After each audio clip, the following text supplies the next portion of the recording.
বন্ধুরা, শুনেছি ভগবান যদি চায় সব দিক দিয়ে জোগাড় করে দেয়। তো যেহেতু আমার চারিদিকে জলে ভর্তি বাড়ি, দাদাও নেই, তো ভগবানই জোগাড় করে দিয়েছে। যেহেতু আজকে বৃহস্পতিবার, বেলপাতাও পেয়ে গেছি, আমসরাও পেয়ে গেছি, আর এই জবা ফুল মিষ্টি আমাদের পাশে একজন দোকান আছে, ওই দোকান থেকে নিয়ে এসেছি, আর কলা। তো ঠাকুরের প্রসাদ ফুল সবই জোগাড় হয়ে গেছে। এই দেখুন আমাদের গাছের সব ফুল, টগর ফুল মায়ের বাড়ি থেকে নিয়ে এসেছি, আর একটা দিদি দিয়েছে। তো এই হচ্ছে আজকে আমার পুরো পুজোর সরঞ্জাম। তো কেমন লাগলো বলবেন বন্ধুরা। তো আমি পুজো দেওয়া শুরু করলাম।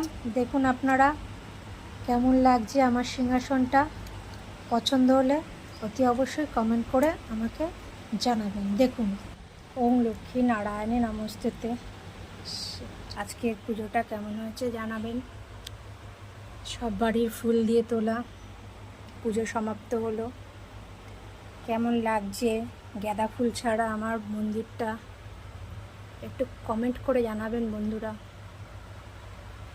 জানেনই তো আমাদের এখানে ভীষণ জল, আর দাদাভাইও নেই, তাই জন্য গাছের বাড়ির যা ফুল ছিল তাই দিয়েই পুজো হলো।